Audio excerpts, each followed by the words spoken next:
DC Comics has two of the biggest heroes to ever exist, Superman and Batman, and each one of them has a woman counterpart, Supergirl and Batgirl.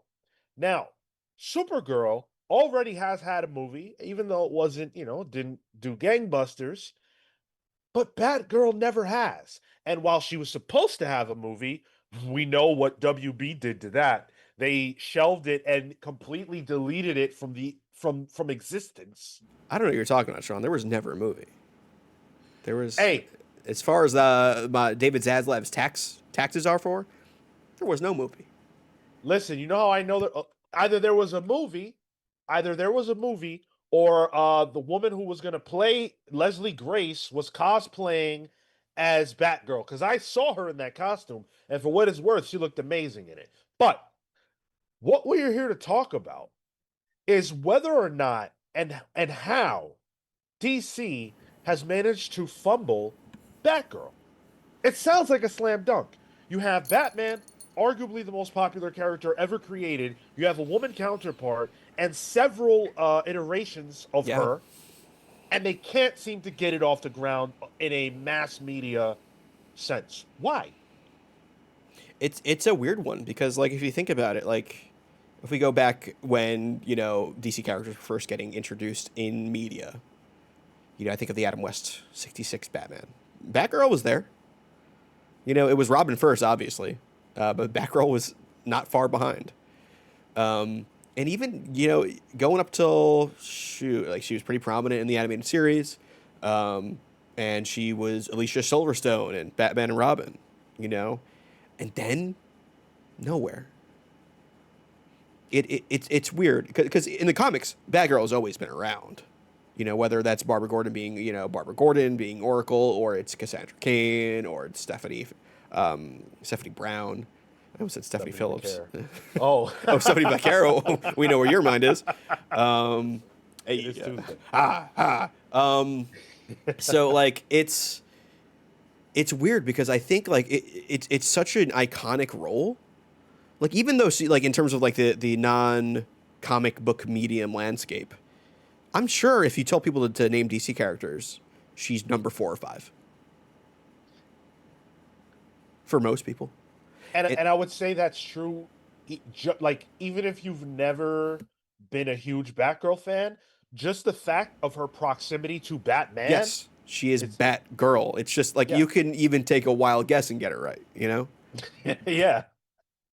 Like and to me, that's even bigger than Robin, because even though Robin is the ward of Batman, like it's not a like word association wise to a complete layperson. What the fuck does that have to do with Batman? But Batgirl, it's a slam dunk, easy to understand concept that I think plays so well that it's almost like in my mind, it's almost like you have to deliberately not push that because she's just so like it's such a baked in concept. And when you talk about some of the media that she has been a part of, she was uh, a way to get women in and girls into those things. To sell toys too. It's so the girls would buy the action figures and all that. Yep. Yeah, and I think comparing her, and I like how we're saying her for Batgirl, even though there's multiple, but it is Right. like the royal her. But so take that the mantle of Batgirl is what we're talking about. I think you can sort of compare it to Robin, and I think that the key difference here is that Robins are allowed to graduate and become something different and still get a push, whereas Batgirls don't. They didn't know what to do with Barbara Gordon out after Oracle for a while. They were flip flopping whether or not, do we bring her back as Batgirl? New 52 brings her back as Batgirl. Oh, but now she's not in the wheelchair. How do we deal with that? Like they flip flop with that. They flip flop like Stephanie Brown becomes Spoiler. Cassie becomes Orphan. But the fact that I have to think about these names is an issue. Nightwing, Red Hood. Damien just goes by Damien. Tim Drake maybe is a little more akin to a Batgirl. But they're It seems like a lack of wanting to solidify who they are as individuals that keeps them back from a DC standpoint.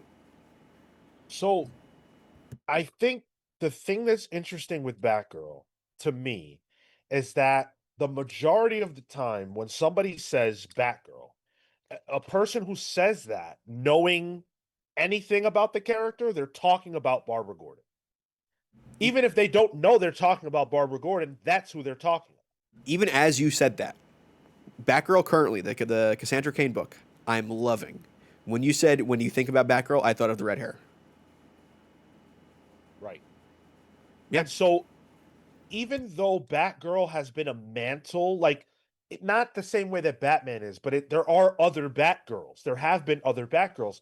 So if we consider that to mean mantle, even though that's the case, most of the time someone is thinking about a singular person when they mention Batgirl, and yet that singular character, Barbara Gordon, does not feel important to DC. And I have a problem with that because I think that Barbara Gordon as Batgirl, as a concept, is smash. That's money.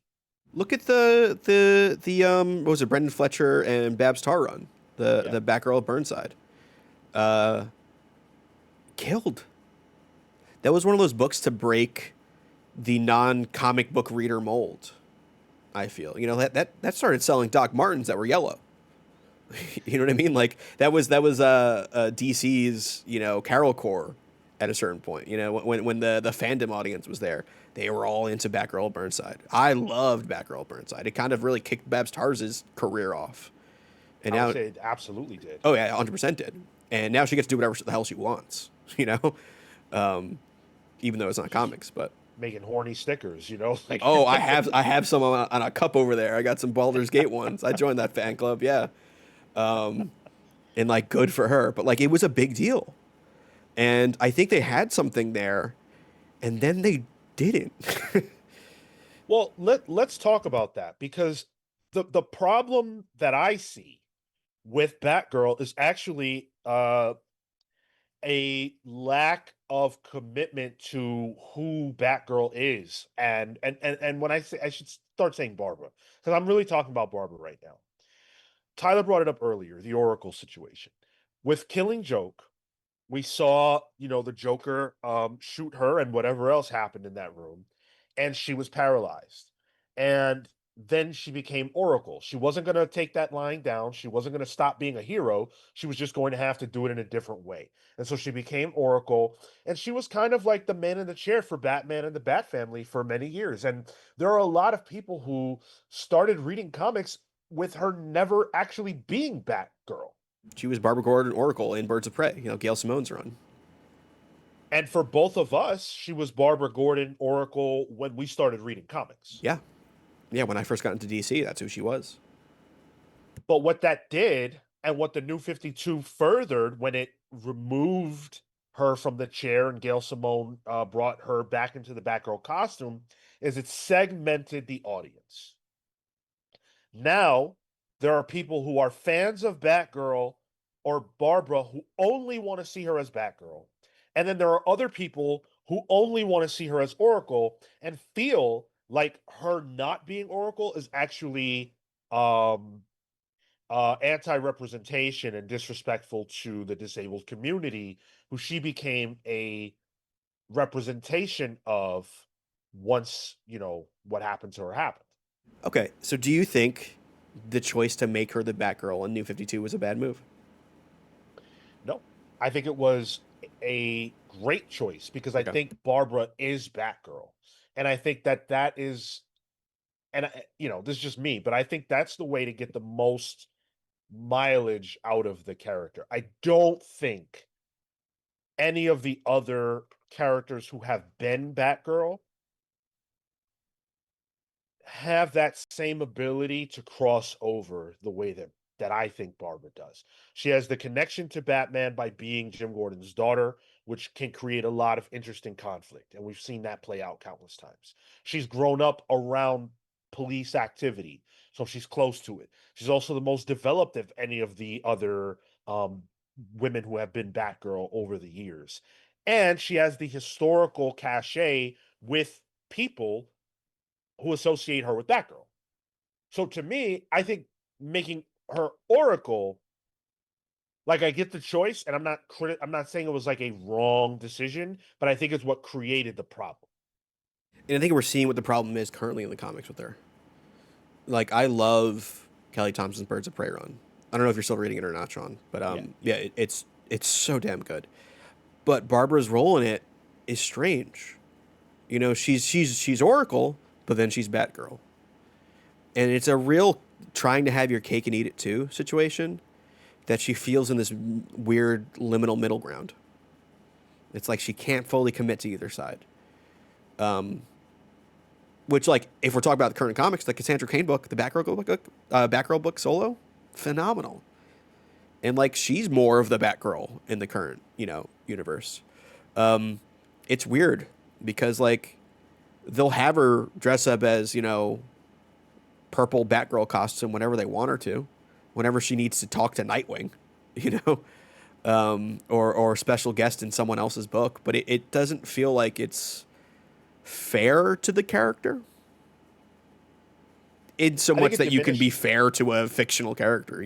But yeah, what you were saying, diminishing makes sense. it diminishes her, and I think it creates a confusion and an antagonism amongst fans who only want to see her portrayed in one way. And so, how do you, as DC Comics, appease an audience that you have, by your own design, created a schism amongst? It's similar on a much smaller scale to what we see with Spider-Man at Marvel. There's a divide amongst what people want, and you can pinpoint exactly when that divide was created. For Spider-Man, it's One More Day. For Barbara, it's The Killing Joke. For both of them, it's one gunshot essentially. Well, Yeah. fair point. Good point. No, that's a good point. Yeah, yeah, because it really does segment the fan base. Um, yeah, I never really thought about it that way. Which is just like, it's complicated because if they had done the movie like they allegedly did, we might be talking about it in a whole different way. That might have been the vehicle to really make her the Batgirl. And now we will never know unless some director might have a recording of it somewhere that it just falls online at some point. I would love that. Well, no, you want to see Brendan Fraser as Firefly? Let's be real. That's pretty sick. Yes, I do want to Yeah, see yeah, that. me too. Yeah, it's a bummer. It's a lot of what ifs right now with Batgirl, and I think she's in a weird spot where, like, even in the comics with Supergirl and the Summer of Superman, I think she's re-supplanting Batgirl as the preeminent like female hero. Even the Wonder Woman comics kind of feel like it's taken back row a bit with Supergirl kind of slotting in there. Which feels affected by their film strategy. 100%. It's all IP. Let's be real. I mean, with these, they're all, it's an umbrella company. Everything else needs to match up. And I'm not saying they affect the content of the comics, but it will affect what characters they push or decide. I mean, there's a reason why we had a Metamorpho book and a Mr. Terrific book currently. Like, yeah. So those scales will shift again at some point, but it does kind of, it's a bit of a bummer to kind of be in that weird middle spot with her right now. I think, because we did a video about Captain Marvel where we were discussing, the what went wrong, and like, where is the audience for her and stuff. And a lot of people said that Captain Marvel, Carol Danvers, is an unlikable character. I don't agree with that. But let's talk about Barbara Gordon. I would say that what people dislike about Carol and Captain Marvel, Barbara in a lot of ways is the opposite. I think she's extremely likable. And she's badass and she's cool. And I think she's the kind of character that can be um a lightning rod for people's positive feelings, actually. In a way that I don't know that DC really has with any other character. The only association you make when you think about Batgirl is Batman. There's nothing negative about that. It's organic. Like people in the comments for the Captain Marvel video were like, "Oh, they pushed her down our throats," or like she was a secondary character. Marvel forced her to be a main one. Which is false. First of all, maybe read the comics, but like also, Batgirl has lineage, and like she's been around since the inception, essentially. Um, so she has that built in. Like her relationships with all these characters are decades and decades and decades long. Her relationship to Dick Grayson, her relationship to Bruce Wayne, and then like the relationship she's formed by herself outside of men with like the Birds of Prey, with Black Canary specifically, are great for the character. Um, so it would be nice to kind of have DC hang their hat on that a bit, because then I think that having that strong of a linchpin character helps strengthen all those other people she has relationships to.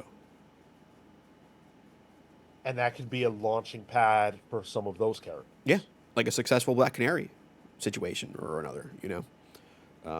If they want to take another shot at Harley Quinn being popular again, they can. Well, I'm glad you brought that up because I think that the spot that Harley Quinn occupied for many years as the sort of third pillar of DC, maybe Batgirl can't be the third pillar. But I do think that she can be an important piece of DC's plans going forward. But in order to make that happen, there has to be a consensus about who the main Batgirl is. And if it's Barbara, which I think it should be, you have to sort of say goodbye to Oracle. And I don't know how that part of it goes over. Barbara can still just be the tech person at the same time, but like you do lose the history of there, and you lose the unfortunately the trauma, you know, the character has inherent in her, and then also the bounce back and the recovery from all of that makes her compelling. Um, yeah, and then like just like politically speaking, how do you navigate that? You know what I mean? Well, I'm not suggesting that you erase it from the history of the comics. I'm just saying that going forward, if she's going to be Batgirl, she's got to be Batgirl. I agree. I agree. I But have a. that be yeah, go I ahead. was gonna say I have a maybe a hotter take. I don't think she should be the Batgirl. Okay. I think when I brought up that New 52 thing, I think they should have decided who she is there, and if it wasn't her as Batgirl, they should have stuck with Cassandra or Stephanie. And then put all of the resources behind one of those two characters. Preferably speaking, Cassandra. I love Cassandra Cain. And I think there's a lot of stories to tell there. That actually they're doing a great. Tate Bromdahl's doing a great job in the Batgirl run currently. With the Lady Shiva of it all. But I think that was like the New 52 was an opportunity to be like, hey, here's this really important mantle and character, the idea of Batgirl, that we need to solidify in some way, and we need to do that definitively. And I don't think they did. And they missed their chance. And I think because of Barbara's history and the things the character has gone through, that was too complicated to do at the time properly. Even the whole bringing Barbara back, they didn't explain the whole how she can walk again until like a year later. So even in the storytelling, it was complicated from the same writer, Gail Simone. I think they should have back then just christened the new one and the one going forward. That's a big if. Can't happen anymore. I don't think the opportunity is going to arise anymore. I think they probably will have to stick with Barbara. But that's my wish of what they could have done. Yeah, it's just my thing with that is like they had arguably um a top 5 hottest run at the time with Barbara Gordon as Batgirl during Batgirl at Burnside. And Gail's time with Batgirl was, I guess I don't remember well enough to say definitively, but certainly one of my most anticipated books at that time, one of my most enjoyed books. So I'm not sure what would like if we live in that reality, Do we still get the Batgirl at Burnside that was so popular?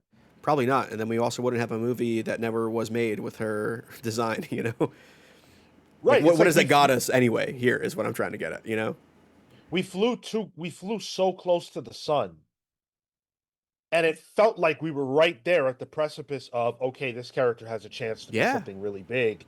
And now it's like you said earlier, she's in this limbo space of, hey, Batgirl is popular. What do we do? Yep. And I don't think they have figured out the answer from a publishing standpoint or, frankly, a film and television standpoint. What do you guys think? Do you think that it is too late to capitalize on the potential that Batgirl has? Who do you think Batgirl should be? How do you solve the Barbara Gordon problem? There are so many things to consider when it comes to Batgirl, but I truly believe that if DC can figure it out, they have the potential for another massive franchise on their hands across all multimedia. And quite frankly, I think we're overdue for that. So leave it in the comments if you have thoughts. Thank you for watching. We'll see you in the next one.